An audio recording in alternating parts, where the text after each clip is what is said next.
away. You should release on a label, blah, blah. So we'll Right. definitely get into that. Cool. How do you find working in a studio compared to working at home or your different workspaces? At first, the first few studio experiences I had, the nerves were there kind of thing, because I was like, okay, I don't have like endless time like I would at home to get it perfect or get it right kind of thing. And I wanted to do like a really good job, and I didn't want people to be like, oh, like she doesn't deserve to be in this room kind of thing. Like there's always like those anxieties and those worries. But like there's always going to be moments where you propose a line, or you propose, oh, maybe the guitar or piano does this next, and they say that like that's really interesting, but what if we do this? In the moment you might have that like, oh, like my idea wasn't chosen, oh darn. But then if you kind of just be like, Take a step back. just take a step back and just hear them out and let the ideas flow. Oh, I've had so many moments of like, that is so cool, and that so much more honors like what I was trying to go for than how I was originally able to do it. And so I feel like I knew from like 3 years old that like I wanted to be in entertainment. I wanted to make people smile kind of thing. I remember I literally have a very clear memory of watching the Spice Girls on TV when my mom had them on. And just like seeing the way they just like were shining on stage and like making people like in the crowd like cry with them or sing with them. It wasn't just about their music. That not was the at crazy all. thing. Like it felt so like such community. It felt like all these people were being so seen, but at the same time, the artists were also being understood back, kind of empowerment also. Like all of that, all of that kind of thing. And so like that stuck with me. And so because more people see the reels compared to the long form. Exactly. Because it just pushed out, right? But the long form, you have to consciously go in and open it and watch it. And that could be the same thing about like even the music video or something like a discussion, right? Just something like the recent your explanation of like what's behind the song. Someone may not watch that 10-minute video. Yeah. But if you have a segment where it shows your emotion that you can clip, that might be more than enough to summarize the whole video. I saw this one. So, hi everyone. Welcome back to the BNB Hurts Podcast, where we talk about all things EDM. Thanks for tuning in. Now, on this week, we're going to talk about how to build your artist brand. Now, for any artist, it's a crucial part of growth. You could have what we say the most fire track, song. But if you don't market yourself properly or the music and connect with the right people, the growth won't really happen. So today we're excited to introduce our guest, NYRE, a dark pop artist from Toronto. Now, usually we work with DJs, but this time we thought we'd change it up a bit and work with a vocal artist. Indeed. Hello. To see, different tips and tricks we can provide on that applies to anyone. So just a little bit about NYRE. She blends some ethereal winter melodies with a moody city trap beats, creating music that explores themes of power, heartbreak, and self-discovery, which we'll go into because a lot of your songs are very moody and very personal, which is I'm moody overall.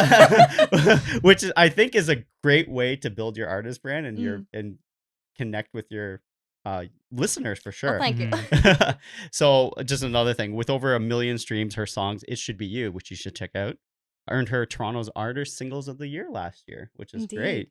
Yes. So yeah, just do you want to tell us about backstory for the audience? Absolutely. So hi guys, my name is NYRE. Oh my goodness, I released my first songs in like late 2019, but I feel like I really started to find my footing in 2022 and especially like 2023. That's where I kind of like began to really understand my dark pop sound and like what I wanted to say and how I wanted to say it kind of thing.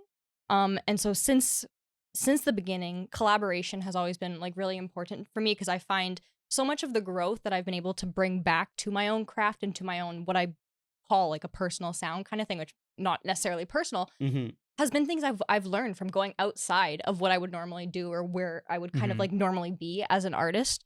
And especially with EDM, like loving it so much, like from childhood and loving the energy and the rhythm and the intimidation, but also like the empowerment that comes from EDM. I knew I always wanted to kind of blend that into my craft somehow. And so collaboration really helped me so much personally, but then so much in the community as well. And also kind of just, getting my footing on like streaming platforms and everything. When you mean collaboration, you're talking about like other artist collaborations or any certain sound collaborations or...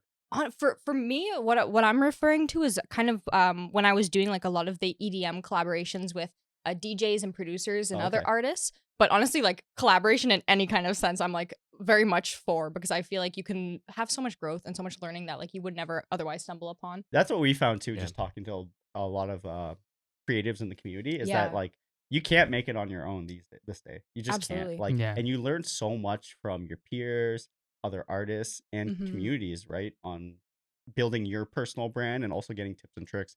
A lot of these, like we just interviewed one of the creative communities just streaming a couple weeks ago. Nice. We've also done Levels Entertainment, Mm-hmm. and in these communities, they have Discords now set up, which is once again Yeah. moving with how society is and using different platforms. Yep. But people ask questions. Hey, can you give me feedback on the song? Mhm. I'm assuming in the artist community, like in the vocal artists, there's something similar to that too. Oh, absolutely. I mean, whether it's like artists that you've known for a long time, so you're kind of just sending each other demos back and forth over iMessage, or it's like an Instagram group chat where you're kind of like sharing concepts and stories and trying to like brainstorm marketing ideas and like release plans together.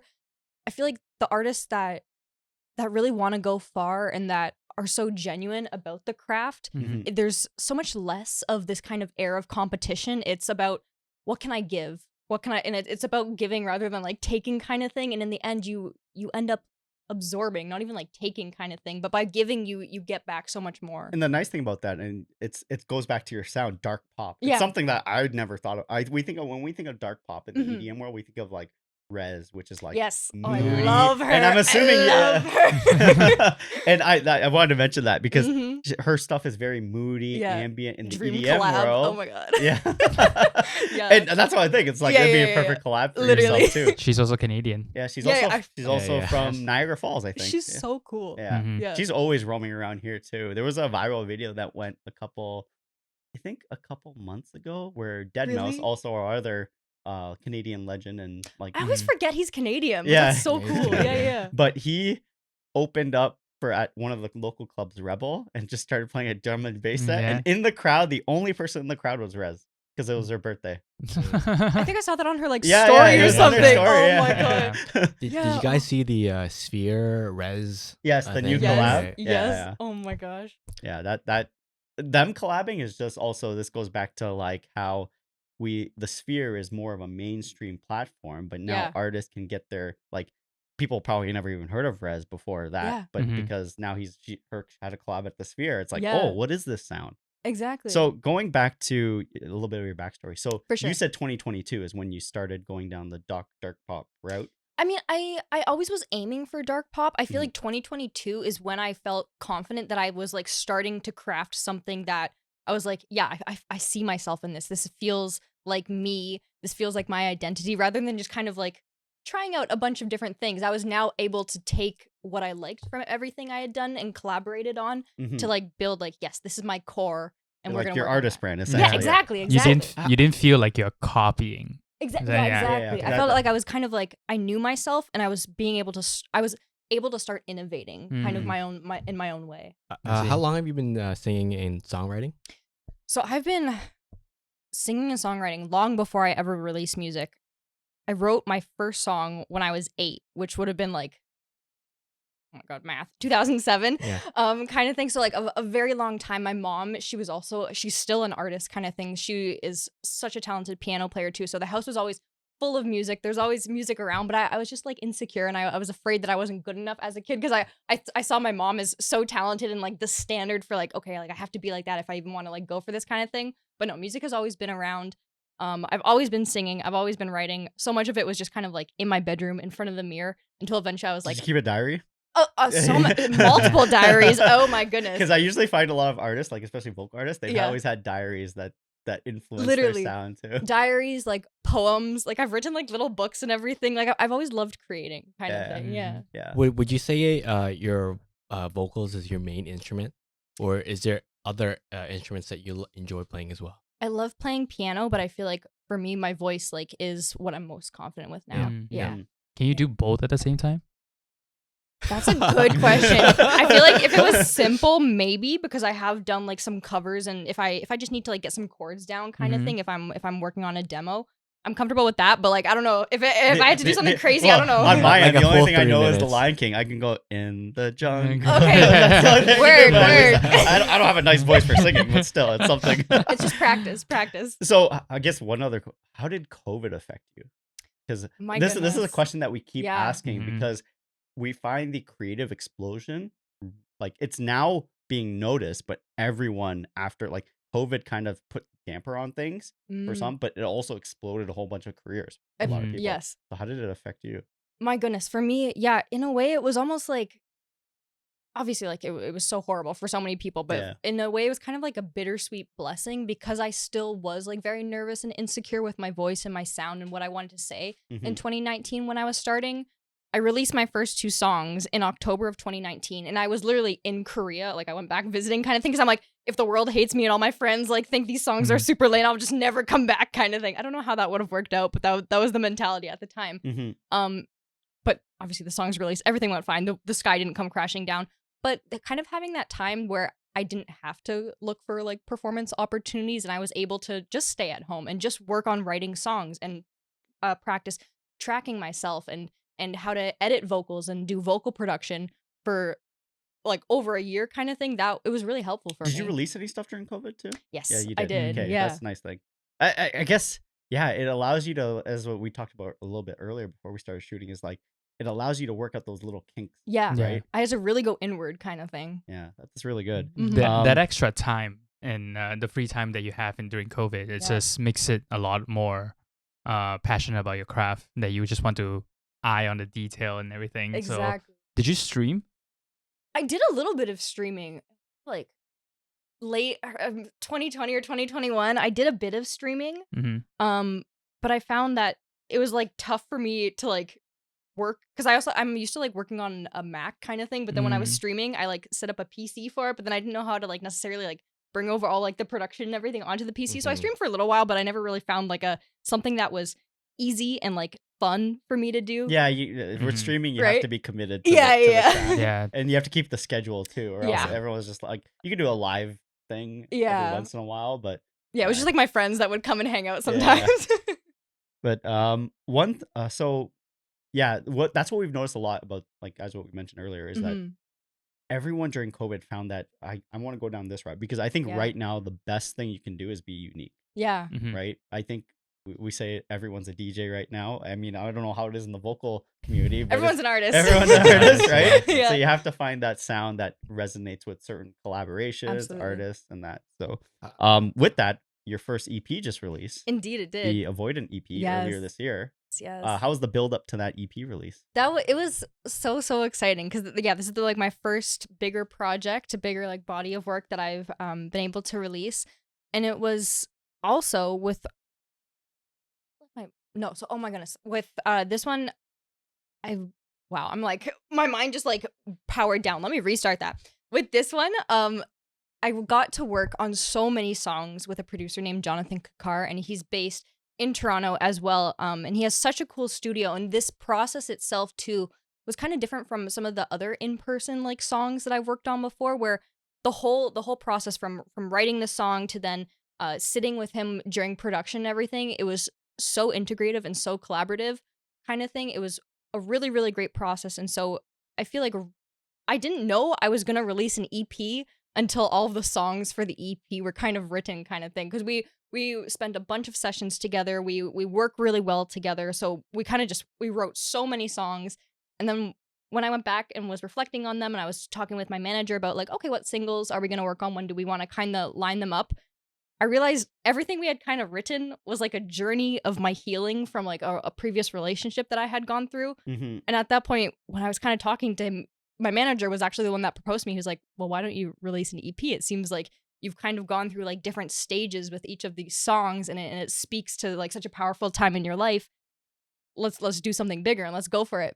And so we ended up releasing It Should Be You last October. Mhm. And that was the first kind of song to get people's like feet almost like dipped into like my new kind of sound, or not like a new sound, but the a next different era. side, a different side. Exactly. Yeah. Because you, once again, as you still have to be innovative, right? For sure. And how your sound could reach other people you wouldn't expect to collab Exactly, with, which is exactly. really good. I have a question for those who do not know, like me included. What's an Mhm. EP? I was just about to mention that. Yeah. Oh, you guys don't know what an EP So is? an album is a larger collection of songs. It's like 12. Right. It's a lot, right? An EP is just like 3 or 4. Right. Yes. Yeah.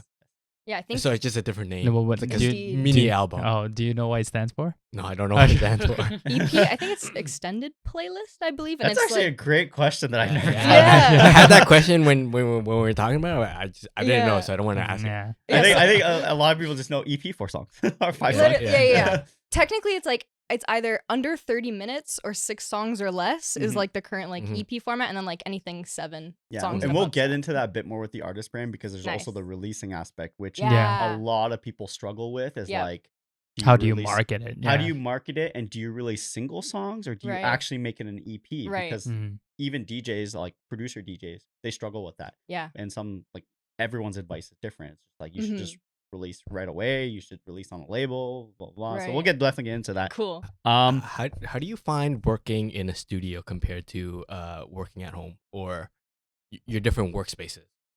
At first, the first few studio experiences I had, the nerves were there kind of thing, because I was like, okay, I don't have like endless time like I would at home to get it perfect or get it right kind of thing. And I wanted to do like a really good job, and I didn't want people to be like, oh, like she doesn't deserve to be in this Mhm. room kind of thing. Like there's always like those anxieties and those Mhm. worries.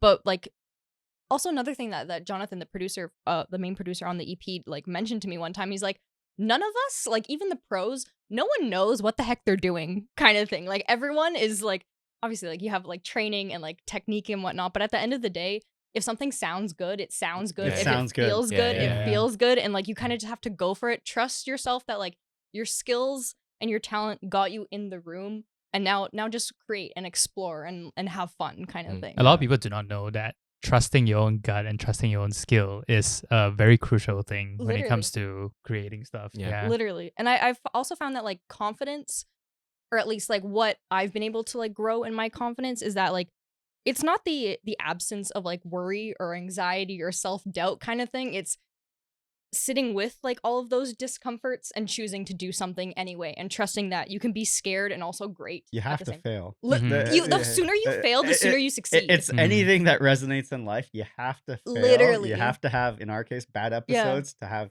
great episodes. You have to think suck we're- first. you have We're to talking suck. about this last Literally. episode too. Yeah. There's no such thing as success without failure. Yeah. Literally. And that's for everyone listening. Literally. Guys, just if you have a bad song, just release it, Mhm. let people listen to it, and you'll get feedback. Yeah. Literally. Everyone produces garbage at the beginning. Exactly. Everyone. There you Including go. us. Including us. Me too. Don't go back and listen to my old discography. Is it buried somewhere? Oh, she should be buried. Okay, so what I want to segue into like the next little section. Totally. Because Mhm. we're an EDM podcast. Mhm. We want to Yes. know how EDM influenced you. We talked a little bit about it earlier in the pre-section about Afrojack being Mhm. one of the first artists you did. But I guess with this, we just talked about Rez, which obviously my you God, got yes. really excited about, which Yes. would be a dream collab. Yep. But I guess for you, just in general, like how has EDM really influenced your sound? EDM like it's always been the earworm kind of thing. It's like having the melody or the word, the phrase like always be there, and you're constantly going back to something that's really familiar and that will stick with you, whether it's in the instrumental and then in the lyrics, or kind of like or opposite or whatnot. I feel like having something that listeners like you can't get it out of your head. I feel like so much of that comes from EDM for me. And then also like the rhythm, and even if something is not like super high energy, but being able to like almost like keep the progression, keep the movement going to build up to like a lift or something, then that I feel like so much EDM has informed for me. Is there any specific genre or like that Like, has like obviously we know when I listen to your songs and your Mhm. EPs, I'm like, this is very melodic bass, melodic, Yeah. electro house a little bit like Absolutely. You know, when you hear our songs, what artists do you think at first would make a good collab with it? ooh, that. Ooh, Oh. that's a good one. hook me up, let's Yeah. go. Ooh, okay. So I want to say it has a bit of a melodic bass sound, but it's like on the darker tone. Yeah. So Mhm. it's like honestly, Rez would have been my Yeah. first top choice too. Like just a Rez collab would be like with vocals, like synthy vocals. I love like a melodic techno, like something that's like intimidating. Yeah, it has to be. I would say anyone who's producing. I can't really name an artist right now. There's so many. But anyone who's producing a little bit more of a darker sound with like an ethereal, pretty much an ethereal vocal that has a build up. Would fit your sound. I always loved like Fisher's stuff too, because it just felt like so maximal and just like overloading the senses, but then like you're just like you're minimal, in it, but it's still minimal. Too. Exactly. Yeah, that's really good. My candidate will be Miss Monique. Miss Monique, yeah. Cool. Okay. That's a good one too. What about you, Benny? Yeah. Me? I only know. See, it's hard on the spot. You asked the question, you have to give an answer. I kind of feel like a John Summit Shivers kind of.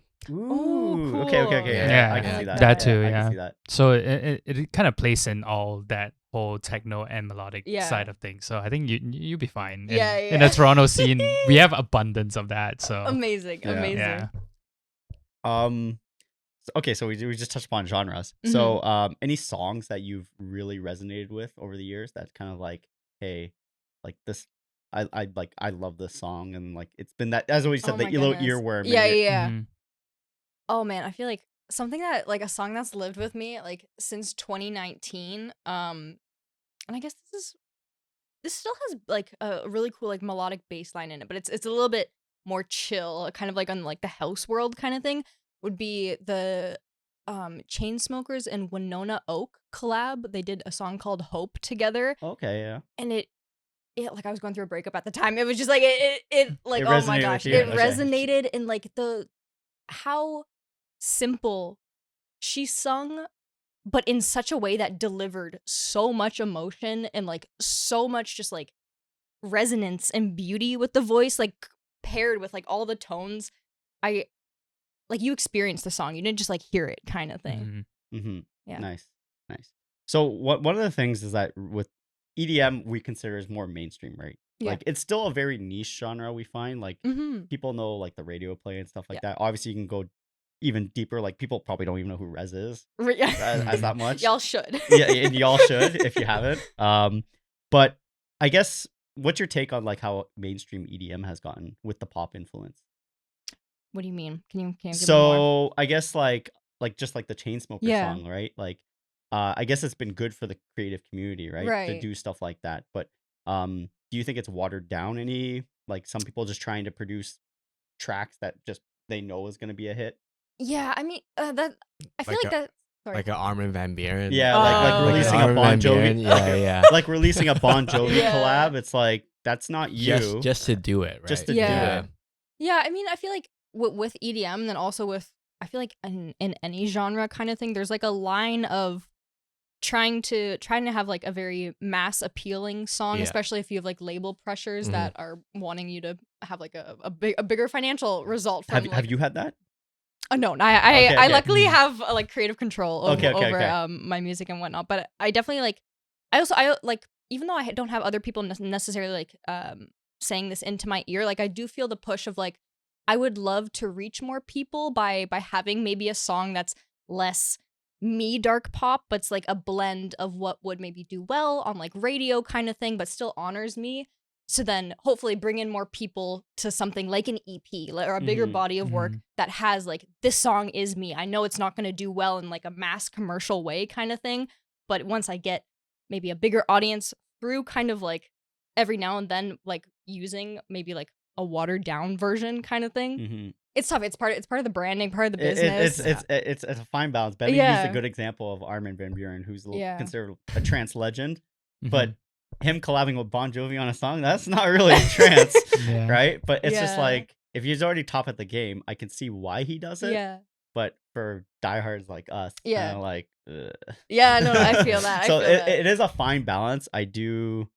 I appreciate it, but also it's with an asterisk in my head. Yeah, because there is a balance, but at the same time, like I feel like also if you try too much to like, okay, if you go into a session, whether it's like an EDM session or a pop session, whatever it is, and you're like, okay, I need to write a hit today, you're not gonna write a hit kind of thing. Like a hit comes from being true to yourself and trying to innovate and trying to find something new and then marketing it into something that everyone realizes, oh my God, this is something I need. I want to listen to this all the time. I've never heard anything like this before. But that's it comes back to strategy and that's more difficult. Yeah, one of the ones in recent memory is like another thing is like pop's influence on EDM, which has also been like pretty big. Yeah. But Beyonce winning like electronic album of the year for she won it like I think 2 years ago for her album she released. really? And like, but like there's so many more people you could have given it to, and like Beyonce obviously using like certain EDM artists Right. won the award because she has more mass appeal. I don't know. It's Yeah. just kind of like There's a lot of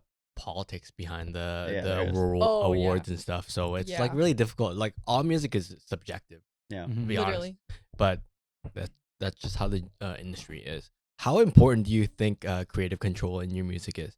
Like, how do I phrase this question? Like, when do you think it's a good idea to sort of outsource your creative control compared to having it all yourself? I think for me, being able to, I guess, like set the message of what I want to say, and like kind of like the overall structure of it is very important to me. I don't really have many pressures coming from like a label Like or a like a label? distribution Yeah. kind of way, Yeah. trying to like shape my sound. But where I will say it's beneficial to give up creative control in a sense is like when you are collaborating with other people, the song that you end up with is not 100% yours kind of thing, but it might speak to the original feeling or the original experience, the sentiment that you were trying to capture in a better way, because that person's skill might be able to accomplish what just something you don't know yet. And so yeah. for me, going back and like going back to the studio sessions, like having in person or virtual, whatever it may be, collaborative sessions, there's always going to be moments where you propose a line or you propose, oh, maybe the guitar or piano does this next, and they say that like that's really interesting, but what if we do this? In the moment you might have that like, oh, like my idea wasn't chosen, Yeah. oh darn. But then if you kind of just be like, Take a step back. just take a step back and just hear them out and let the ideas flow. Oh, I've had so many moments of like, that is so cool, and that so much more honors like what I was trying to go for than how I was originally able to do it. And so I feel like giving up that kind of creative control is something that's beneficial for artists, entrepreneurs, whoever it may be. But then if it goes beyond a point of like, you now feel like you're living a lie, like that's where it's harmful. Yeah. One question I didn't ask: has there any vocal artists you've looked up to? Oh my goodness, yes. That's sort of one of the first questions I asked. For sure. I guess, to kind of give context to like dark pop for me, Halsey was always so important to me as a kid. And I feel like her Badlands album was like the first time I heard like a full body of work. And I was like, I hear myself and I see myself in this. And like to see it do so well, I was like, wait, like maybe I could like sound like this. I could sing about things like this and people would listen. It wouldn't just be like, it wouldn't be it because like I was very young at that point. It wasn't like the Disney pop kind of thing. Like it wasn't like super happy like radio kind of sounds. It was more somber. There was talk about like mental health struggles and everything, and darker topics that like weren't necessarily always on the radio, and tones and sounds that I had never heard before. And so Halsey, like I look up to her so much for how the way she sings, the kind of emotion she brings forward. But then also when Billie Eilish started to get really big and having head voice and really soft, like ethereal kind of vocals be so valued and make people feel so seen, and also getting like even deeper into like the realities of like mental health struggles, the both of them vocally and from like a storytelling, like songwriting point of view, like, I really look up to both of them. Nice. Yeah. How do you find your, like, where do you consume your music? Do you listen on the radio or are you on Spotify, like top 50 or whatever? I'm all over the place. Radio sometimes. I have a bunch of like personal playlists of like my faves kind of thing. I like any of my favorite artists' music. I always like buy their stuff, and so I like listen from like personal playlists and downloads. I have a bunch of like Spotify playlists. There's one Spotify created playlist. What is it called? I know there's two. One of them I think is called like Night Hour. and it's kind of like a blend of pop EDM with like darker kind of tones. It's perfect for like driving at night kind of thing. I think there's the night drive one is what I call it. It's like the what's it called? The album cover is like a car, like a car in the nighttime. Yeah. And with the rear lights. Yeah. So there's that one, and then there's also there's a Spotify playlist called Salt, which is like also like very dark pop kinds of sounds, and so that one's been really fun for kind of discovering like similar niche artists, and like kind of like looking into like how they go about their art, what they're doing, and so it's really, really inspiring. Yeah. So one thing, this always is like a big elephant in the room, is the vocal artists being credited on songs, especially like in the EDM world, where you know a lot of. Like everyone knows like a Ellie Goulding or like a Hyla right now and who Nelly Furtado's now collab with like Dom Dolla too, but like you know those names, but I guess what's your take on like creative like a lot of times the EDM artist gets more credit than the actual singer. For sure. I mean, I think it's getting better, but like with anything, I think there's still a long way to go depending on what it is. But do you think that it has to do with how the audience base? Maybe if you are already an audience base of Nelly Furtado, you'll like it. You'll see it as Nelly Furtado's instead of. And then Dom Dolla is just a guy that produces it. Yeah, I think it depends on which stage you are at. Right, but okay, it depends on which stage you're in. But once again, a lot of the people we work with aren't at that stage, right? Mm-hmm. So there's a lot of times where your sample could be used and you're not getting enough credit as the actual artist. I don't know if you've experienced that. Luckily not. I mean, at least I haven't like found any situations of anyone like sampling me without permission or whatnot. But in all the collaborations I've done, like all the DJs and producers I've worked with, they've been so great. I feel like sometimes you'll see like some of the EDM collaborations I've done, I'm like listed also as like a primary artist, so it looks like it's like on my main feed kind of thing. And with that one, like some of the consideration is the song and the sound is like overall it feels like a really good blend of like both of our styles, and so it makes sense to have it kind of appear as something that's like also like equally me for my audience kind of thing. Whereas sometimes I'll request that like I'm the featured artist, so it will show up as like in my like also appears on section rather than like my main feed of like my releases kind of thing. If the sound is not necessarily like as dark pop or like NYRE branded kind of thing, but it's still like a song that I love and I wanted to do outside of like my main sphere. So obviously in the DJ world and producing world, there's ghost producing. Have you ever done anything with your voice and given it to someone and not for credit? Yes. You have? Okay. Indeed. Really? Okay. So I've done some work for hire things that I know like some of them were like intentional like ghost vocals, and then the other ones were just like down the line like, oh, like I wanted to like pitch this for someone else kind of thing. But yeah, no, I don't think anyone has like ever tried to like screw me over or whatnot, but I've done like deals like that. You think it's necessary for anyone either as a producer or as a vocal artist to try and do that to get their voice out there, because your name's not on it? Yeah, I mean like with things that I haven't taken credits on, sometimes like if it's something that I think there could be like an opportunity of like something big happening from it there, even if I'm not publicly credited like on the song, I'm still making sure that I'm getting like my songwriting royalties like in the background from distribution. But then also there's like sometimes people are just like, oh, like I'll pay you like a big amount up front if like flat, if I don't. Yeah, that's why a lot of people do ghost producing, because literally you're one thing with performing and like with your own personal songs, you gotta put yourself out there. You have to market yourself. Exactly. And we'll get into the artist brand next, which is like the core of the podcast. But nice. But do you also treat those ghost producers who hire you as part of your connection? Oh, absolutely. Okay. Yeah. I mean, I feel like like with anyone that I work with, if it's a good experience and like we both are really vibing with each other's talent and like creativity, for sure there's been so many opportunities where I've like worked multiple times with like the same DJ or producer over again. Or even if I just like easy. It's exactly. Easy. Or if it works, it works. Exactly. Right? And like if you truly like enjoyed each other's like professionalism and creativity, then like if I hear of like an opportunity for them in the future, like I would love to send that their way kind of thing. Hoping maybe if they like hear something from me, they would kind of like put my name forward. But yeah. Nice. All right, so I think we'll move on to the artist brand. Cool. I guess the origin, we've mentioned a bit about it, but your origin of your brand, like your NYRE brand, and then choosing going the dark pop route. But when did you? So in 2022, you realized this was like your flair or signature sound, right?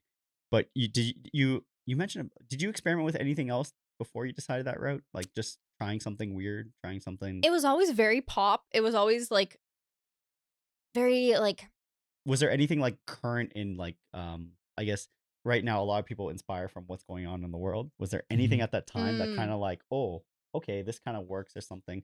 Because we tell a lot of people too, is that you want to be creative right now because your sound can be the next big thing in like 2 years. Yeah. You have to take that gamble now to experience that. We say this a lot about our EDM scene where sounds in Europe that are popping off aren't here yet. Exactly. But if you jump on the bandwagon here, you could be the next one to like accelerate your career. Absolutely. Did you see anything like that with that? No, for sure. I mean, like, so like how I've studied abroad, like in Korea and whatnot. Like I've always really loved J-pop and K-pop. And I feel like I fell so in love with especially K-pop like in high school because I found it to be more of a blend of like pop and EDM kind of thing, and also like trap as well, which I love so much.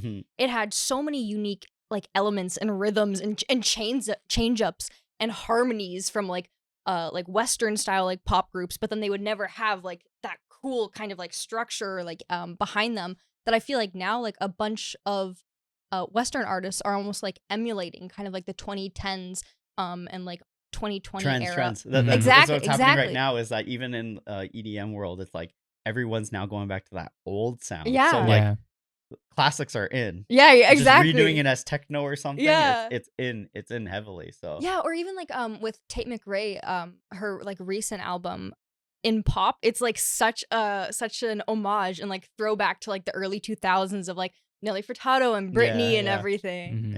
Yeah. I think that's in for like everything right now. It's literally. Because it's another way to redefine the current sound. Because the one thing people forget is that technology has improved a lot, even in like the vocal world. So how you record stuff, how things sound, how the artist can change it. It's now on a whole nother level. And there's no instruction book for any of this. No. So it's all everyone fiddling around with whatever software there. Is there any software you end up using for your vocals or anything to like? Oh, absolutely. My goodness. There's so many creative effects because I like especially love like vocoder kind of things. And then also like throwing in like I always love like an octave down, but then add some like rumble to it. Almost it kind of gives it like a monster sound. But when it's like quiet in the mix, it just like it fills out that like warmth or resonance that like is maybe may not be there on like the lead kind of thing. I love trying out new things. I feel like I spend too much time on like most of my vocals just like scrolling through different like things with effects and stuff. Exactly. With like sound toys plugins and oh my gosh. It's like when you're trying to find the perfect kick. Literally. Or like, oh my gosh, on like Isotope's vocal synth, all of their like. Do you ever settings. have a time where it's like, no, I need to stop doing this and I need to like just all the time. That's all the time. That's the whole creative loop, right? Where it's just like, as what we say, you're better off just releasing something that's like, just make a choice. Just release it, especially if you're a new coming artist. Just release it, see what feedback you get, because the kick you had in your head or the synth you had for your song, someone else may have a better idea or something that'd be like, oh, that actually worked out better, and you can try it, which is like good. Exactly. Actually, wait, I have a question about like finding your own flair and signature. For sure. How much of the ratio is that you trust your gut, and then it's also by validation from other people? Good question. I feel like it's probably around like somewhere from like 80-20 to like 90-10 kind of thing. Like there's like there for me there's like when I'm working on songs to release kind of thing, it's never just like okay, I've written this song, this is the next song we're gonna release. It's usually like I'm constantly writing songs, I'm constantly like in songwriting sessions, and so it's like building up a bank and trying to see like okay, like like what kind of sounds are working right now. So what might be like in 2 months or 3 months, what might be like the next thing that like is familiar but also a little bit new for people. I I just blanked. Sorry. Can you cue me again? What was it? No, it's like how much is it of like right. it is validation from other people. Yeah. And so with all the songs that I'm creating kind of thing, like I truly believe in like each one of them. Like if I'm finishing a song, I believe it could have its moment. And then that's when like I'll work with my management and like my creative team to see like what they're feeling, what their ideas are for like release, and how we can expand the world and the storytelling behind the song. And hopefully whatever would do like best kind of like in the current market. Yeah, it's because we mentioned like right now, like a lot of DJs are like love to jump on a bandwagon because it's very difficult to actually find a lot of genuine artists that does a lot of natural artist sound. Right? Yeah. So in the mainstream world, after like Mind Garrix, they get like a lot of people just jump on bandwagons. Yeah, they jump on like right now. The big bandwagon is drum and bass. Drum and bass, yeah. In the local scene, BNB, everyone, all these dubstep DJs who produce harder sounds, they're throwing in a little bit DMB song, which is fine. It helps their set, but we see more new artists being like, "Oh, I'm gonna switch to drum and bass." But I am always with the asterisk saying like, you should really, well, it goes back to, you should really try to be like, if you really want to go drum and bass, like go right ahead. Don't like, no one's stopping you. But if you're just trying to jump on a bandwagon, you're always just reactive. Exactly. You're always just reacting. If you don't have the time to hone that skill, you're just going to fall behind when the next bandwagon comes on. Exactly. Which is something we give to all artists out there. Just, as I said, be your own sound. This is the most important thing. And you have to enjoy what you're doing. If you don't enjoy what you're doing, what's the point? Yeah, if it's not fun, like, why do you care? Yeah. But then there's also like a difference between like if you can also be having fun playing banger songs all the time. Like you are there to hype the crowd up rather than trying to play your own sound. You know what I mean? Yeah. Right. So it's a little bit different. Like it depends on how you flair, right? Yeah. For me, like Steve Aoki is just, you can just go on the stage and play the top 50s and everybody will still be having fun. Fair. That's my take, you know. Yeah, but it's also at the same time, we don't know his perspective. Is he just doing it because he has to do it, or is he actually doing it because he's having fun? I saw this clip, David Guetta talking about like a performance, and then I think it's a performance in a set, like him playing his music that he likes. Because some people want to see his performance, and that's like Tomorrowland. Like people want to see him do his music, but then there's just like Zoo. Do you know Zoo? Yeah. So there's his music and then his sets, which are completely different. Not even they're not even the same. His sets want to put on like a theatric or a show. Like he did a fashion show at one of the big festivals too, which was a whole fashion thing, which is like very unique. Yeah, it doesn't resonate with everyone because I went to that set and I'm like, I don't really like it. But thinking about it, I'm just like, I get what he was trying to do. Yeah. Which is like really but it stood out, you know what I mean? Sure. So what, I just want to ask this question now. Any local shows you've played, like where you've just sang? Like, because I think sorry, go ahead. No worries. So when I usually played around, like I usually play with like at least my drummer, because I love like having the live drums. I feel like it just brings the beat so much more life and power. Some of my favorite places to play around Toronto, the Drake and Rivoli. I love those two venues. The Drake is great for that. Yeah, we've seen some good artists there too. Dylan Matthews. It's just we saw Dylan Matthews, who's probably like cool. We call him the melodic final boss. Yeah, that is such a good title. Because in terms of emotion, it's like no one gets it. Everyone knows like Slander, Elenium, stuff like that. But the real final boss is Dylan Matthews. Yes. That needs to be added to a resume. That's such a good title. That's crazy.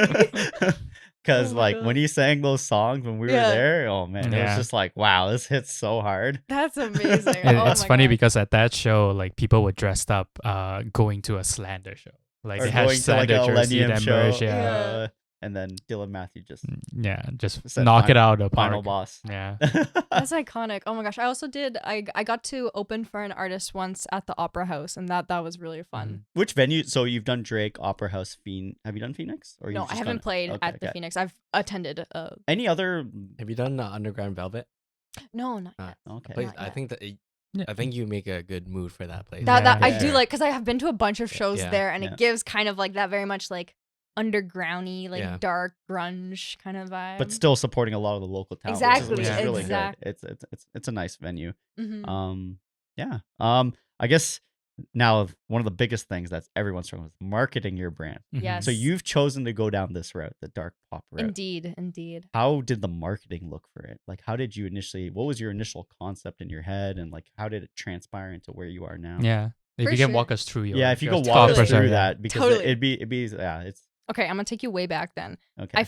Before I got the confidence to like sing and share my lyrics and put my voice and my experiences out there, I knew from like 3 years old that like I wanted to be in entertainment. I wanted to make people smile, kind of thing. I literally have a very clear memory of watching the Spice Girls on TV when my mom had them Yeah. on, and just like seeing the way they just like were shining on stage and like making people like in the crowd like cry with them or sing with them. It wasn't and just be- about their music. That not was the at crazy all. thing. Like it felt so like such community. It felt like all these people were being so seen, but at the same time, the artists were also being understood back, kind of thing. Empowerment also.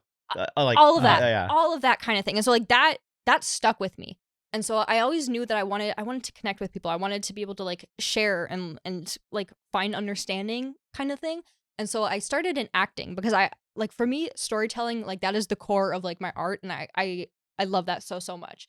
And so with acting, I was kind of like, I always wanted to be like a little bit different in a way that like things were almost like a little bit cryptic, or like a little bit mysterious, and that kind of naturally flowed into music for me. Like I've always had this almost like this vision of just like this like character that's very ethereal, like almost like walking through crowded spaces, but still like being almost like very alone and like very inward in like a world of chaos, kind of thing. Mm-hmm.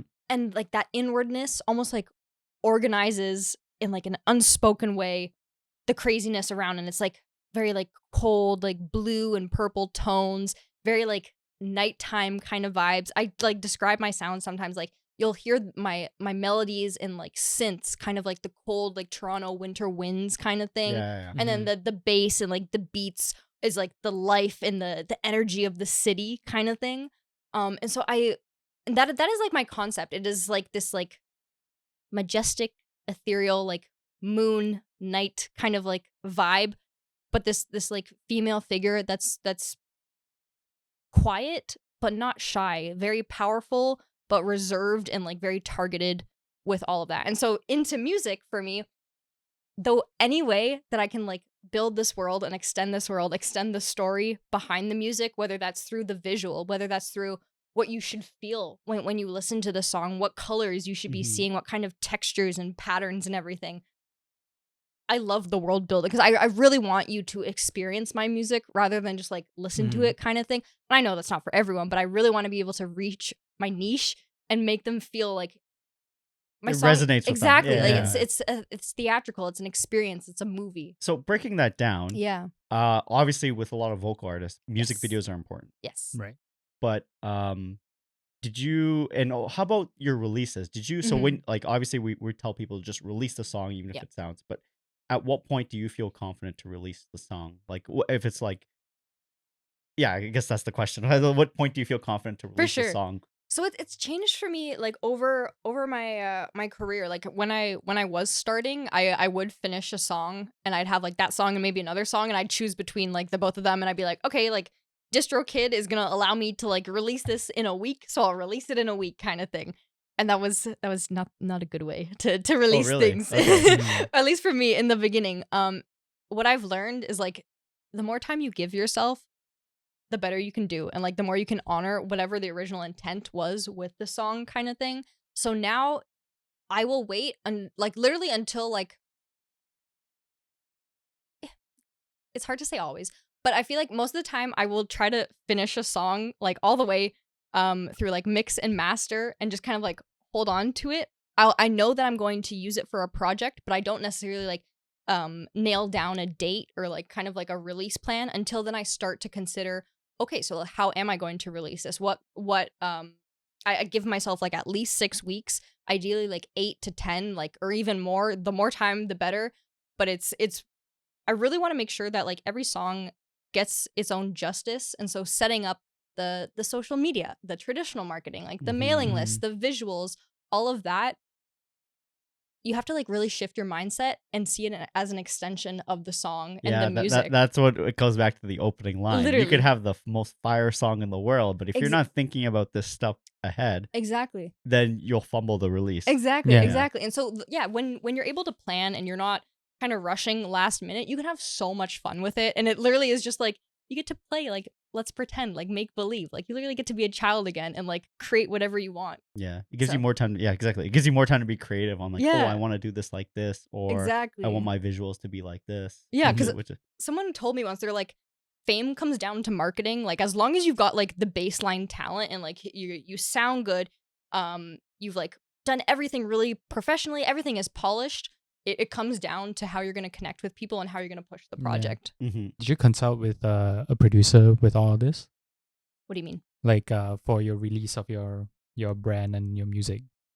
So with the EP, The EP? planning the EP release and kind of just like all the songs that I've done over the Mhm. past like 3 years, that is usually like a conversation that like I'll first start with my manager, Tommy. He's iconic. He's so great. Did you when Um, did you get a manager? That's another. Yeah, so he and we signed in, I think it was late 2022. Okay, so it's Yeah. literally when you went down that route, you got an artist Yeah, manager yeah, right because away. I essentially, after I'd done like, I think like 2021 was like my year of collaborations kind of thing. I was like, Yeah. Were you guys just releasing those like right away?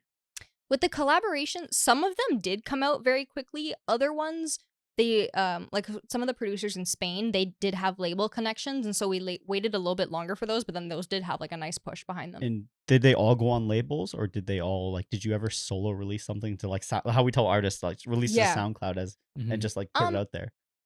I think- want to say it's a little bit different for the vocal Yeah. community. Yeah, well, because with most of the collabs, it was the producer or the label releasing it. Like a few of the songs, it was the label releasing it and choosing that release schedule. On some of the other ones, it was the producer, and since I was just like the featured vocalist kind of thing, they were like, oh hey, like this is what I'm thinking kind of thing. I think on one of them, for one reason, they did want me to like control the release or whatever. So then I set up the release for that one, but it was literally just like me going through a distributor. I think at that time I was with AWOL for distribution.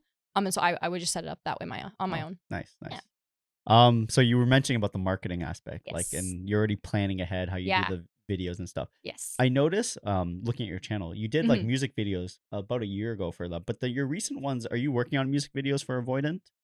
So I actually just released. You did a visual lyric one that I saw, which Yes. which I noticed on the last 2 releases you did. Was there a trend that pushed you in that direction?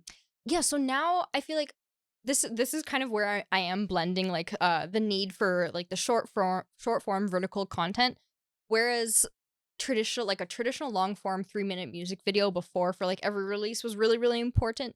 Now to save like a little bit of money, I feel like for most releases, I'm doing like multiple mini music videos and I'm pushing that Do you on think it's also socials. because of how people consume content nowadays? Oh, absolutely. Yeah, 'Cause I absolutely. think the that's what landscape, the landscape has completely Like, changed. Mhm. I think back in the day, like I want to say the shift just literally happened after COVID, because I think it was like synonymous that you release a song, you're gonna have a music video with it. Yeah, Especially maybe not in the EDM world, but definitely in the vocal Mhm. For community. for sure. And nowadays, I feel like that's not a thing. Yeah. It feels like you might be wasting your time doing that. Yeah, like you really have to like want it for the art almost kind of Yeah, thing. exactly. If you have Yeah. like a label budget or whatnot, then Yeah. you can also do some really cool stuff. But like if you're an independent artist, like you're looking like at the very least like $1,000 like minimum if Yeah. you're getting all your friends to help you out kind of thing, Mhm. like on a music video. I did release like a proper music video for Jokes on Me that was part of the Avoidant EP. Mhm. But yeah, I am trying to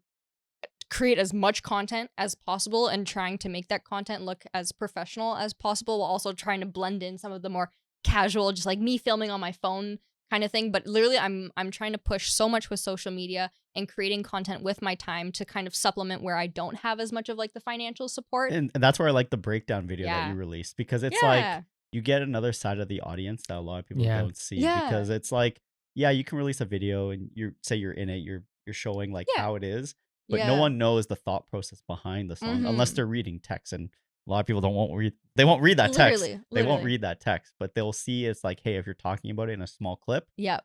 they'll get in your enthusiasm behind it. It'll Yeah. definitely show, which is like really good. How long does it take to produce a music video? The one you did? So the music video that I did for Jokes on Me, we filmed it on a weekend. So it was all day Saturday, all day Sunday shooting. And then it took, I think it was about a month and a half for the director, who was also the editor, to get the final edit back. But we were like, she was sending like back and forth, like from the coloring stage to kind of just like the scenes and everything, and then like editing special effects and whatnot. What about using social media for reels? Because like I'm assuming that's obviously very important. Yes. But where have you gone with your content in that aspect? Like where do you think people should be focused on if they want to try and grow it? For sure. So I feel like the most important thing is consistency, and like just doing as much content, as much value driven and like quality content as you possibly can. That doesn't mean you spend a bunch of money. That doesn't mean the production value is like through the roof. But like you film on like, when you give value, then people are more willing to give back. Exactly. Yeah, like you film something nice, but then try to take up as much digital real estate as you possibly can. Like be very consistent and post literally as much as you can, kind of thing. With me, I'm trying to do like a blend of like overall awareness, community building, and like education. This year, I'm really trying to like shift into the mindset of like what a potential fan of mine like would want from. That's how you have me. to think. That's Literally. That's how we're thinking too. Yeah. And like, what do our audience want to consume? Exactly. Right? And What's something that can relate to them? Yeah. What's something they can consume and take back? And Yeah. some of it has to do. We just talked about earlier with the Res Collab and NYRE. We have to cover the sphere because it's a monumental moment for EDM community. And now you're seeing all these creatives get an opportunity to play at the sphere. Yeah. One of the recent one that's also gone viral is the John Summit drum and bass explosion, but to go back and everyone see him use the visual and it explodes and it showcases how cool the sphere is. Or even like back to in the pop world, like Chapel Roan with her like the video of her performing where she does like her little hand motion that went so viral and like blew Good Luck Babe up so much. It's reels and shorts and all that. It's pretty much like free. You can free advertisement. All you have to do is put in the work to make the advertisement. But it's a lot of work. That's the problem. It is a lot of work. That's the problem. It's a lot of work. I've seen like Instagram reels where this guy who set up his wedding shoot, he had a whole rig of like a DSLR, a GoPro thing, and a phone just to have on one camera. So you have like the vertical, the landscape, and everything. It was just like too much. And they don't. Once again, it goes back. No one teaches you that stuff. No. You literally have to be like, I'm gonna try this and see if it works. And exactly. See how the content turns out. Literally. So with your posting, with the reels, how frequent are you? Like even with story posting, because another thing is story. Oh my god, it's so just like we need to post something in the story. Okay, what do we do? Oh my gosh. So for me, I have like a goal in mind, but like life happens. And this past week, I've been kind of like gone on social media because life's just been so busy. I haven't been able to, first of all, have the time to like edit content to then schedule it. But I usually try to aim for like 3 reels a week kind of thing. Like that is like my goal minimum kind of thing. And like one of those is usually like a lip syncing with like a point of view or kind of like setting a mood or an emotion kind of thing on screen. And then I choose like a part of the song that has like lyrics or like a visual, the sound that kind of speaks to that. Sometimes I'll do like a stitch video where like you try to use like a viral clip kind of thing, and then it switches into like me or something about the song, or just the song is like in the background kind of thing. But then also like you mentioned, like the breakdown videos and the behind the songs, like the going into the lyrics and the actual experience, so that anyone who does want to kind of like learn more behind the song and see into the world of the art rather than just listen kind of thing, they're able to do that and go between platforms, whether it's Instagram or TikTok to YouTube, and then hopefully getting them to like the website or whatnot. So one question I have is a question that I think people may know the answer, may not, but lip syncing for your music video. Do you have to lip sync for your music videos?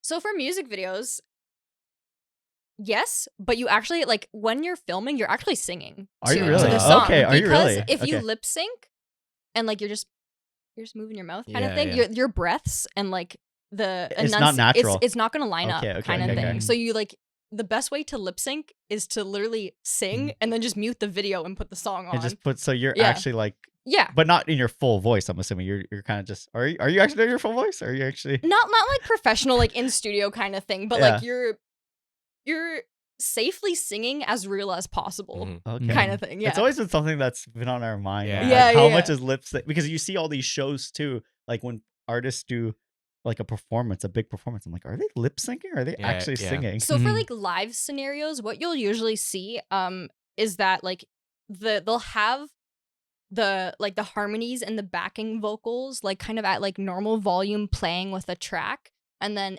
depending on like the artist and depending on the environment, like some live shows will have the lead like recorded track lowered down to kind of support the artist, especially if they're dancing or whatnot kind of thing. Or they might have it louder, and then or some artists will just like mute the lead track kind of thing. Mm. Oh, okay, nice. So I guess with the style of content for your brand, I guess this is more broad. What vision and goals do you have in mind for this that you're trying to go for the future for your Totally. content? Oh my gosh. Okay. So if you've ever watched Yu-Gi-Oh and you like Oh, think of like you're talking to the right panel Okay, here. perfect, You're literally perfect. talking to the right Let's people go. here. Okay, so that's like my obsession. So dark pop and what I want my brand to be is literally like the Shadow Realm kind of vibe. I want it to be very spacey, very cerebral, very like soft, but almost like intimidating and like a little bit scary in a way. But it's like when you look into like that scariness, it's more of just like being misunderstood and like that darkness and like Wow. the purple The clouds. moment you mentioned Yu-Gi-Oh, I'm like, Right? holy crap, this actually makes a Yeah, lot of sense. Your yeah, artist yeah, branding. I'm like, that is perfect right Because there. also for me, like so much of like what I feel NYRE is like how like Yugi had like Yami kind of thing, like someone that always had the answer, someone that was always confident, that like always could do what like little Yugi wanted to do but was too scared to like kind of go for, like having that like person inside yourself, like that is who I like am trying to be with NYRE kind of thing, Nice. and like honor like my younger self and like everything I wanted back then. Yeah, and that's like a good advice for anyone else. You Yeah. have to look at your past. Yeah. On like what made you who you are, and Mhm. influence that in whatever sound you're doing, whether Yeah. it's producing, vocals. Yeah. That's really good. So I So mean, she did mention that she likes K-pop and J-pop, right? Yeah, Yeah. she did. Yeah, I mean, you Yeah. have to take inspiration from that Literally, too, yeah, and see, yeah. because right now, even with that, the explosion of K-pop and J-pop, that Yes. is huge right now. It's so Mm. It cool. wasn't really here 15 years ago or 10 years ago Mm. even, but now Yeah, it's like 10 there's- years ago it was more like just like almost like I guess more like niche in like it's in exactly the Western world, because you'd have like the groups of like kids that like loved K-pop or like loved J-pop or loved just like any other like non-Western music, like when we're very into like discovery and like foreign sounds kind of Mhm. thing, but it wasn't seen as cool. you It know was what, like this goes back to Yeah. social yeah, media. we were This- like the Mhm. geeks that the popular kids like made fun of kind yeah. of thing. Yeah. Even EDM was like that too. Yeah. I was the kid in high school Yeah, listening they would to make songs fun that of like kids that would make EDM or like produce kind of thing in class, and I was like, why? Like we're trying something. like I was the guy looking at one of the big labels is UKF Dubstep. I Mm-hmm. was the guy refreshing every week back in 2008 the latest release. Mhm. Yeah. And now some of those songs are like millions and millions of views. But back then I was the only kid I knew listening to it, which Literally. Yeah. was like crazy. yeah. But you know what? This goes back to the social media thing, because Uh-huh. I don't think any of like J-pop and K-pop, the mass Mm. appeal wouldn't have happened if it weren't for social media, because you can release a content True. that kind of like captivates someone else that's consuming in another True. country. That's where You want to know what's funny? Because like here, you don't get a lot of J-pop growing up, but I grew up in Southeast Asia, right? Yeah. So, and J-pop is huge there. Yeah. yeah. Yeah. So I grew up with a lot of J-pop because I also watch a lot of anime. Yeah. And then they sometimes play on the radio and everything. So it kind of depends on where you are and Yeah. what seems to be a little bit of the norm there. Yeah.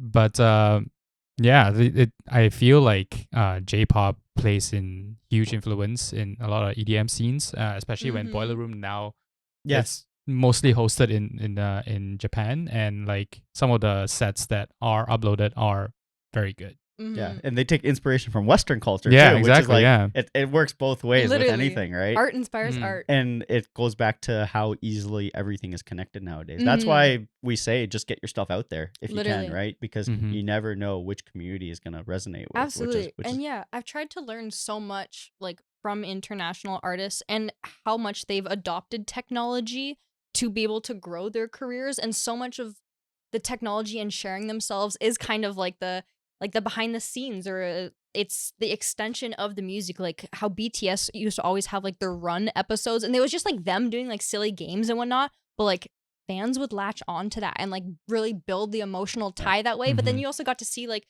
someone that you thought was super talented in music then like doing well at a game or being silly or being comedic kind of thing and like humanizing the person behind the dancing's music. been a big part too recently. Oh my god, yeah. Dance is so cool. Yeah, like dance I think is honestly like I want to say at least 30%, 40% integral in a lot of the J-pop, K-pop thing. It's like it's actually it's theatrics once again. It's all about your performance. And like K-pop songwriters, like you specifically like have in mind like what kind of like dance breaks or like what kind of moments that like a group would be doing like to a song that you're trying to pitch for them. So your themes of the song, a lot of them deal with like power, heartbreak. You want to go a little bit about that on like for sure how it's inspired you with stuff like that? Absolutely. My goodness. So yeah, I feel like a lot of like my youth was kind of like, sounds cheesy and everything, but like feeling like otherized and like feeling like misunderstood in like some kind of ways. Like I was never the kid that was like that would fit in with the popular kids. I would never got invited to parties or whatever.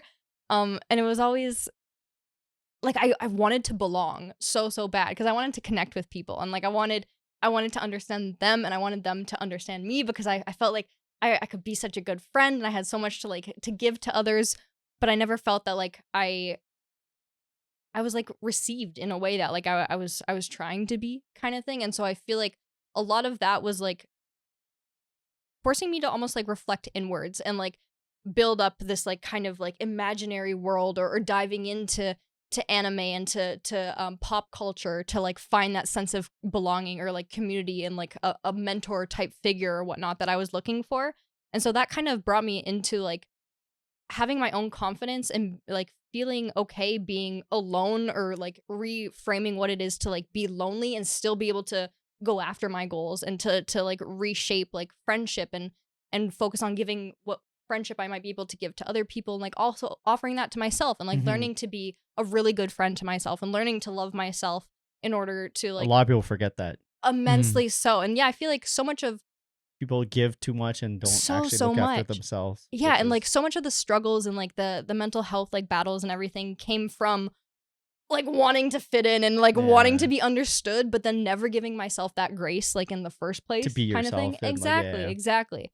And so now this is like NYRE is like the reflection of my little self and like and who I wanted to be and like the most confident, unapologetic versions. Like I'm always gonna be nervous about things, but I'm gonna do those things anyway, still kind of thing. Goes back to you have to keep failure leads to more success. Exactly. Reframing failure as not something that is personal, but literally just an outcome. As a growth. Exactly. It's growth and it's literally just like an outcome from actions. And you can try again, always. So one question I have, more of a personal question about your songs.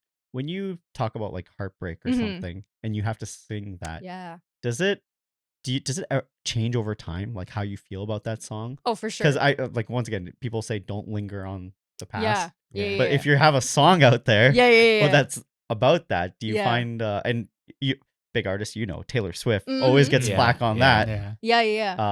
Coldplay too, I think, with a couple of their songs also like that. But how do you feel about those? No, absolutely. Like how you relate to those songs, how you feel about the experience or the emotion that like inspired that song, it definitely does change. Does it heal you over time? Oh, yeah. It does. Okay. The way I feel like for me it's been so exciting because I feel like that's really shown me that I have like healed and that I have grown from things that like really hurt me in the past. Because like even with Jokes on Me kind of thing, we recorded that song almost a year ago now. And I literally could like only do like one take and I would like just break out cry, like bawling my eyes out like in the vocal booth thing. And now I performed it in January and there was like a moment where like I almost started crying mid-song, but I got through the full song now and I can listen back to the song. I was so depressed while we were recording and producing that entire song, but now I listen back to it and I'm like, I did myself so much justice. I really honored the version of myself that lived that experience. And it's like you fought through it. Like the pain isn't the same anymore for me. Like it's not as raw.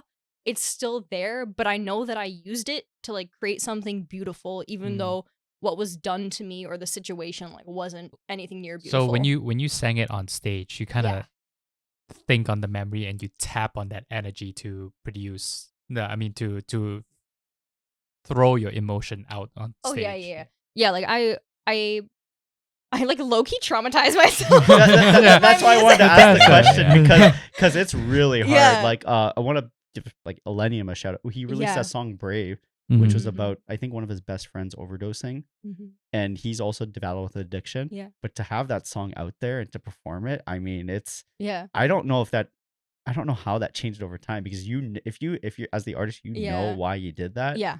It sticks with you. I feel like the creation process like re-traumatizes you because you have to make it real. Like if you really want to like communicate the feeling, like you have to relive the feeling entirely or even more to like put it into a song kind of thing. But then once you can kind of like close that and be like, okay, the song is made, now I just need to like push it. You can like almost have that like the layer or the blanket or the wall of kind of like safety while you're promoting it. But like obviously like if you lived something, it's always going to be with you. The little trigger point will get smaller as you have more experiences in your life, but it's always going to be there. How do you keep the same intensity when you perform the song? Like throughout it's still sort of earlier in the infancy life of that song, but how do you think you would maintain that intensity for that song? So that comes back to like the acting and kind of like the storytelling with me. Like I know that I may be more healed from something, but at the same time, like I know what my intent is, and when I like dive into the intent, then I can really sit with like all the feelings and like experiences and the kinds of ways I would communicate that. And like almost I sit with that discomfort to like bring it to life in a way to be able to like then share it. I guess those acting classes paid off. Huh? Oh yeah, absolutely, in so many ways. And it helps with the reels and it helps. No, with the content. for real. It's true. Now, one thing that's been big recently in the industry is AI. Yep. How have you tapped into AI? AI has helped me with like I feel like productivity overall. Like a lot of my time is like spent kind of doing like the admin things. Like I'll be like writing updated artist bios, always doing like grant applications, writing captions and whatnot. Like I feel like AI has really helped me with all of these things to kind of get all the non-creative, like non-songwriting time that I have is now like kind of like I try to give that to AI and whatnot. So I get to do the thing more. I get to sing more. It speeds things up. Yeah. We use it too, and it does speed things up, and it makes it more streamlined so we can focus on other things, which is I think the goal for as I said, where we're going with this question is, if you haven't looked into AI, guys, definitely look into it. Use it as a creative tool to hone your artist brand or your production, your tracks. Don't rely on it though. And that's the one thing. Don't rely on it. Like, but it's also it's a so tool. good. It's a tool. It's so good with the analytics and like identifying trends that like might even be too early for you to see, kind of thing. Because what I've been like realizing like recently is kind of like with AI, especially as an artist, like if you ever get to a point where you're like, okay, what I feel like my content is stale. Like I want to do something new. I want to do something creative. You can always like kind of like feed into AI. Like here, this is what I've been doing.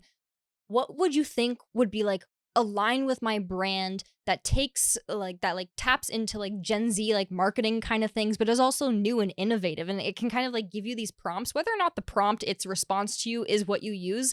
Just kind of like having it organize and maybe identify things that aren't super clear for you to see can then get you to that next creative point where you're like, oh yeah, I know what to do next.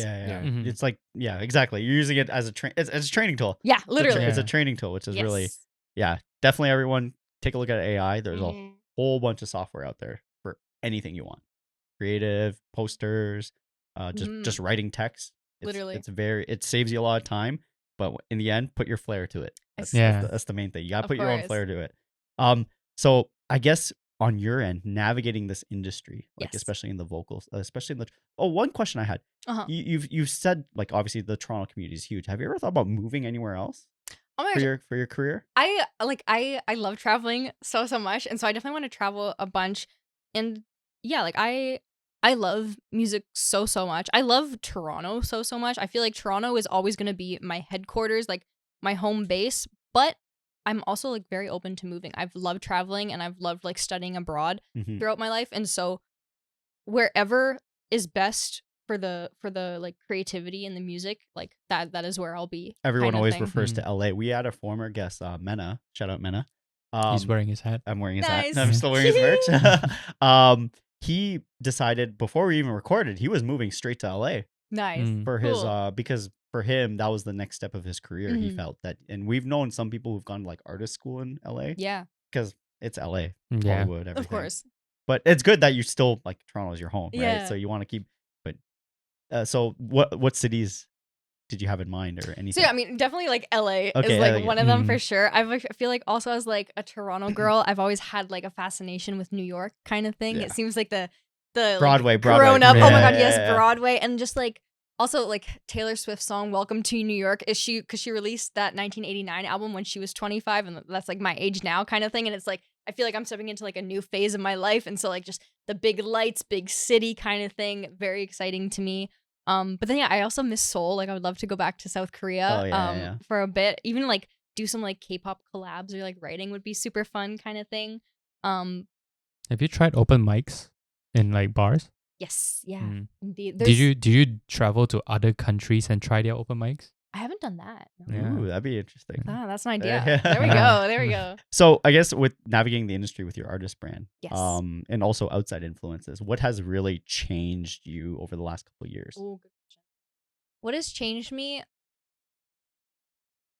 Because it always goes back to what's trending and stuff Mhm. like Yeah, that. like social media and reframing my mindset of like content is like because in like 2020 when like all the short form vertical video like really started like blowing up and like becoming like the way to like grow on social Yeah. media, it was new and I was uncomfortable with it, and so I felt like I don't like this. I don't know how to make it fun. It just feels like if I make a reel about my music, it just feels like I'm like trying to sell at people, Mm. and it didn't feel natural. It didn't feel fun, and I didn't get it kind of thing. So I was just like, I don't want to do this. I'm gonna focus on like the other ways to grow and whatnot.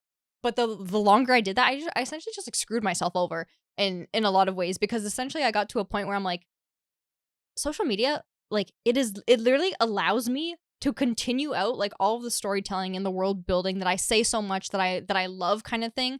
And then going back to like I'm an actor, like I'm an actress kind of thing. Like I'm able to essentially make my own little mini like scenes or skits that like builds out the world or the experience behind a song. Like, why am I not excited to do this kind of thing? Yeah. And so it took work, and it took months of posting consistently to like eventually start to see like a difference in the analytics and like the overall Goes back to consistency. Literally, Yeah. It in the all goes back to post-performance. consistency. But the more I did it, the more I got it, and the more fun and empowered and confident I felt in sharing myself and my artistry in a way that was really,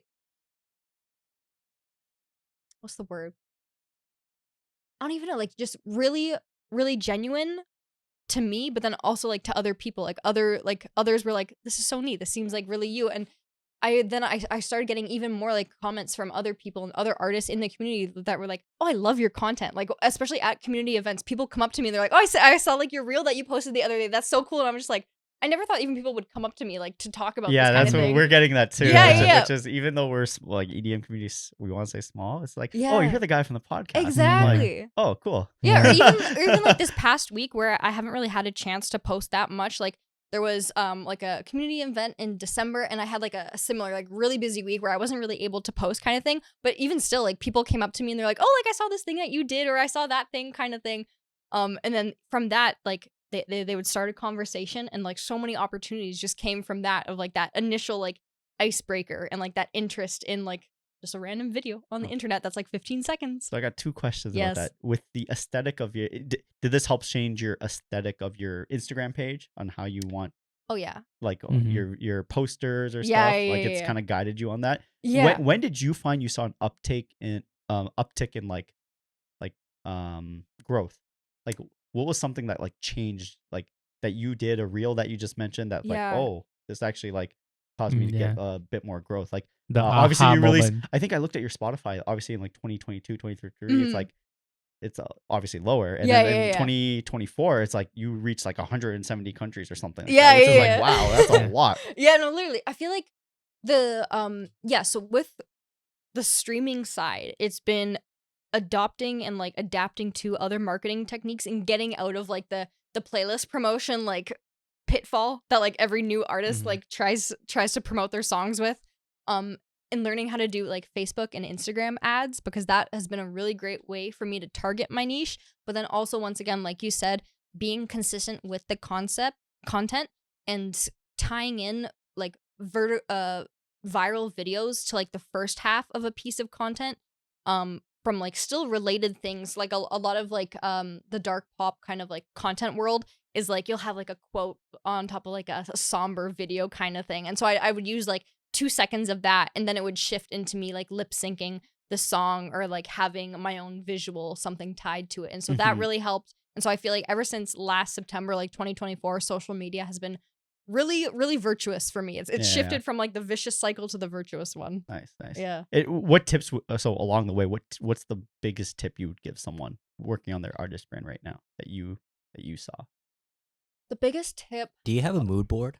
I do. Board? Yeah. I do. Okay. Yeah. Honestly, yeah, no, that would be it. Like you're gonna be so much better able to share yourself once like you know yourself, kind of thing. Like you literally need to like figure out, okay, like what is my mission statement? Like what is my vision? Like you don't have to be like super like concrete with these things, but like no, like what do you stand for, and how do you go about saying those kind of things?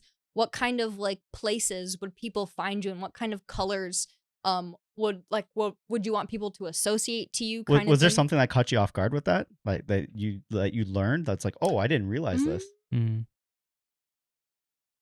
I feel like I learned, I feel like last year or like a year before, there was like this like video or something that was like a star blows up like once they have like their like celebrity hair kind of thing. And so, and someone else was like breaking it down, and it's like, you start to like get traction when people are able to like very easily associate you with something that is meaningful or valuable to them, but then it was also like very easily identifiable. And so whether it's like you wear the same hat, or you have this like same crazy hair, or the same sweater, or the same background kind of thing, like it should be very clear that like even if your username was gone from like a piece of content to the next piece of content, like someone should still be like, oh yeah, I know like what page I'm on, what kind of world I'm living in. I don't think there's anything too surprised, or actually no, that's a lie. I feel like the more effort I put into content, the worse it did, kind of thing. Okay. We've had this conversation too. That's music to Benny's ears right now.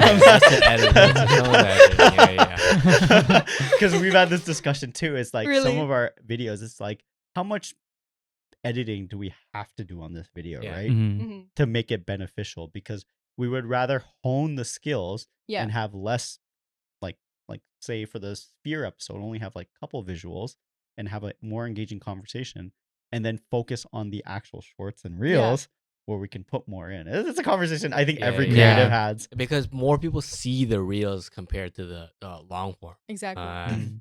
Because it's just pushed out, right? But the long form, you have to consciously go in and open it and watch it. And that could be the same thing about like even the music video or something like a discussion, right? Just something like the recent your explanation of like what's behind the song. Someone may not watch that 10-minute video. But if you have a segment where it shows your emotion that you can clip, that might be more than enough to summarize the whole video. I saw this one thing. It's like you have to give your audience so much value up front that they are afraid of missing any other content. Exactly. Because when you give so much value and keep giving value, and then you keep posting, you're like, oh, she just posted something else. He just posted something else. I have to watch because there's so much value. Exactly. And it's tough too, because it's also the quality, the time. Right. Time is everyone's biggest enemy. Literally. Time is the biggest enemy of all, but we all have to manage it somehow, right? You got to squeeze it out. So one thing we appreciate you reaching out to us. This is definitely definitely a different take on content we're used to. But what initially made you reach out to us to come on a podcast? Like what we've been talking about, like niching down and having more of an appreciation and giving back to like your local community and the people that are first like going to like support you and kind of like interact with you. I wanted to go back into like the Toronto music community and see like who are kind of like the names and the people that are pushing forward and shaping what the Toronto music community is. And so that's literally, I was like just Google searching like Toronto music community, podcasts, playlisters, like everything. I wanted to get connected with like who's also in the community and like doing really cool stuff. And as what we said, there's a whole bunch of little cool. Everyone's banding together, and even though the general population didn't know, they're elevating all this. Exactly. As I said, like there's a studio here, Sleepless Studios. It was just recently tier 2, but they're literally a creative studio. Nice. And I'm like, how have we not had something like this before in Toronto?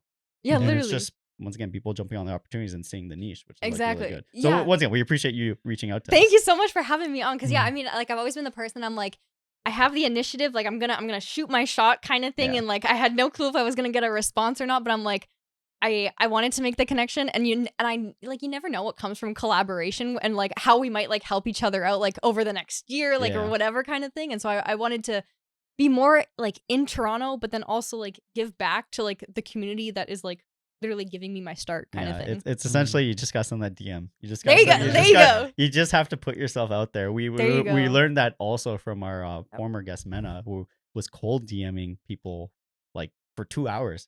Like that was what he was doing. Iconic. It's just like, it's like anything. You have 50 unread messages, but you have 3 messages that lead to something greater for your artist brand. That's like low-key how like I like kind of found my manager. Like, cause I got to a point with my music career that like I was using every hour that I had like in a day to like do as much as possible. And I literally just need more time. So at that point I was like, if I want to be bigger than myself, I need more than just myself working on myself kind of thing. And so I went on like the Music Managers Forum Instagram page, and I literally just started going through like everyone who followed the page and like seeing who would kind of like maybe fit with like my vibe and like get my artistry and whatnot.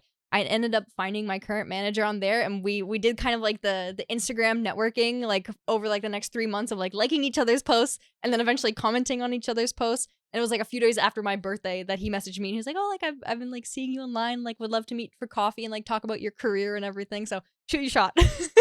Shoot your shot. Well, I received this one advice growing up. It's like, if you want to get struck by lightning, you have to be outside. Yep, exactly. That's a good one. So guys, I hope you guys enjoyed this different take on building your artist brand. Is there any final closing things? Anything that's bothered you in the industry? Oh my god. Okay. You don't have to go too in depth if you don't want to, but and no names. Don't name names. But still. This person. This on it, like I've been so lucky that I haven't had a lot of bad any bad experiences kind of thing. So I'm so lucky to say that like I'm like there's nothing that really comes like front of mind right away when you ask me like anything that personally bothers me. No, I can't think of anything for that. Obviously like there's like bigger like society politics exactly. The politics there's like bigger society and political struggles and everything that I would love to chill out. And even on us, we're a platform for everyone to speak, but we notice some of the politics and we're like, I'm gonna cut that out. I do have a question about like politics and whatnot. If let's say a label or a producer is pushing you to launch your music, like if you're not really prepared, what happened? If they want me to release and I'm just not ready for the release kind of thing? Or something that you have to rush a project. Yeah, because sometimes some labels actually be like, hey, you have to release this much this quickly. If I was at that point and I was like, okay, so what's the marketing budget? Like what kind of funding are you giving me kind of thing? But cuz like at this point the producers I work with they're always asking, they're like, oh, like when is this coming out kind of thing. They don't necessarily tell me when would this be coming out. However, like if there are producers in the future that like are signed to a label, that's on like kind of like the co-signing situations and like them having like some more control over like the final like outcome and like the branding of that comes into play. I've never been rushed for a release. I feel like if I were to find myself in that situation, I'd push for like more time. Because I also want to release like as much as possible, but I want to do it well kind of thing. So once again, it goes back to your creative control. You have to still maintain it. You can't. Yeah. If an artist label is pushing you, then it's probably not worth it to work with them. There you go. Exactly. Yeah. So like how much of the song progression, like the EP that you have done before you reach out to a producer for to release it? So with the EP, with the Avoidant EP that I released, I had 2 songs that were included on the EP that were already written that were just kind of like in demo stage. Mhm. So like I had the lead vocal and then like an idea of what kind of references I wanted for the songs, but I didn't know I was gonna release an EP until after I had gone into the sessions with Jonathan, who was the main producer on the EP. And you guys just banged out songs. Yeah, because essentially he and I had met for like a coffee chat with my manager to see if we wanted to work together. We were just gonna work together to do some songwriting kind of thing. Yeah. Whether that would be eventually a single release, multiple single releases, an EP release, that like we didn't know ahead of time. But we had ended up writing like 4 songs in total to each other. I decided that I really, really believed in like 2 of them and wanted to include them either like on like a back-to-back like single release or something. But then because I also had those 2 other songs that were kind of produced, kind of in demo stage, it was my manager suggesting to me like, oh, you have these other songs. Would you consider doing like a bigger EP release? And that's when I was like, I'll think about that. And like trying to figure out the waterfall of like what singles from the EP are going to be released before the EP, and then like what's the main focus track kind of thing. That's the always funniest thing about the EP is like an EP Yeah. release, but then sometimes the artist releases every song on the EP. Literally. You're just like Literally. what? Why? Mhm. No, And literally. then you know how the Spotify algorithm comes up, and then you're just Yep. like, wait, all these songs were already released. Why? Yep. For me, that personally annoys me. But Yeah. you have to choose, I think, one song always Yeah. to like as a promo to the EP, or Yes. else then it's too much for the audience to consume. But sometimes it's Yeah. also like the whole album in the story, right? There is always like a single song that stands out. But then if you want to learn the whole story of why the album or the EP comes out, you have to listen from the first song to the end, right? So That's true. that's why they would want to release the EP as a whole. But so everything is just all subjective, you know. For sure. all subjective. But For in the end, sure. as long as it builds your artist brand. There you Yeah. go. There you go. Well, I think we'll close. Any final social plugs? Well, as I said, we appreciate you coming on. Yes. We've learned Mhm. a lot. Thank We you hope so much guys for have. having me. This has been so fun. Any Did- final social plugs you want to give? And we'll have everything in Totally. the video and description Mm. too. but- Totally. Follow me on Instagram. Just like slurred my words there. What the heck happened? Oh my God. Follow me on Instagram. I'm not gonna do all that. Oh my God, what was that? Follow me on Instagram. Follow me on YouTube, on TikTok. You can check out my website. Join my mailing list because that's always fun. Mhm. I give like merch discounts, everything there. And yeah, I'm working on some new music for something so later on in the year. That's in store for this year. Indeed, Mhm. indeed. Okay, nice. Are you going to do a tour or no? I'm trying to set something up now. I would really love to be like an opener for like for someone's tour. So Who I'm would you like, want to open for? there's this really cool artist named Ari Hicks. She's also kind of like in the dark pop realm. She recently opened for Sean Desmond, and so I'm hoping she goes on tour. And I'm Oh, like, yeah. girl, I would love to open for you. Awesome. That would be wonderful. Yeah, That'd I be hope so. great. As I said, you're sticking to your sound. We love it. Thank Mhm. you. We're hoping for big things this year. Heck yeah, and we have to rave together. Yes. Yes. We'll set that up. We'll set that up. Perfect. Awesome. So I think we'll close off the episode. So thanks for tuning into this week's episode, guys. If you enjoyed it and want to support us, please share with a fellow raver. Like and subscribe. Do leave us a comment on your thoughts about this episode. As I said, there's a lot we discussed about your artist brand and how you can resonate with you. So Heck yeah. let us know. This podcast is audience funded. So if you want to go above and beyond and support us, we have a donation link in the description below. Just a couple, we are affiliated with a couple of earplug brands. We use Here's on the panel. So if you group buy, you can get a good discount with your friends. I think it's up to 30% off up to Yeah. 5 people. Yeah. The affiliated link is below. And if you come to a rave with us, we're going to make sure you have Yeah, earplugs. earplugs. I'm gonna have them in. Yeah. Hearing damage is no joke. Real. Everyone should be wearing earplugs. And if you need individual earplugs, we have an affiliate with Sound. All the codes are in the description below. And you can get a good discount and always protect your hearing. If not, we'll see you guys in the next episode. Thanks for watching. Bye. Bye. Bye-bye.